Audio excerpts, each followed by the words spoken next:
आम्ही तर याचं समर्थन करतो की महाराष्ट्रामध्ये राहणाऱ्या लोकांनी मराठी शिकायला पाहिजे.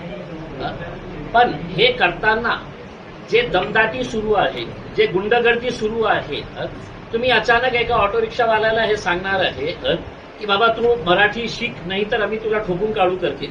हे कोणता नियम आहे करते? आणि ह्या लोकांना कायदे कानून घेण्याचा अधिकार कुणी दिलेला आहे? मी त्यांना हे सांगितलं की बाबा एका दिवसामध्ये किंवा 8 दिवसामध्ये तुम्ही फ्रेंच शिका, जर्मन शिका, मी तुमच्याशी जर्मनमध्ये बोलणार आहे. हे शक्य आहे का? ठीक आहे, गोरगरीब लोक जे आहे ना ते त्यांना थोडासा समय द्या, त्यांना मराठी कळत असेल.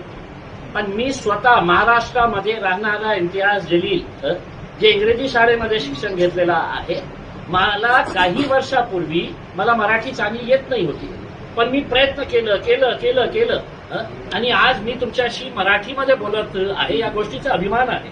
आणि मी होतो इम्तियाज जलील, MIMचा आमदार असताना विधानसभेमध्ये हे मागणी केली होती की आपले शाळेचे जितके बोर्ड्स आहे, ते स्टेट बोर्डमध्ये तर कंपल्सरी आहे, पण CBSE आणि ICSE बोर्डमध्येही आपण मराठी कंपल्सरी करा. कारण CBSE बोर्डमध्ये इतकं वर्ष तुमची सरकार होती, तुम्हाला माहित नाही होतं की तिथे जॅपनीज तुम्ही शिकू शकले असते, जर्मन लँग्वेज शिकले असते, पण मराठी नाही होती. आम्ही मागणी केली होती. त्या युट्यूबवर जाऊन हे लोक जे दादागिरी करत आहे ना, त्यांनी बघा. पण अशा प्रकारची कोणी आपल्या हातामध्ये हे कायदे कानून घेऊ नका. आम्ही हेच विनंती करणार आहे.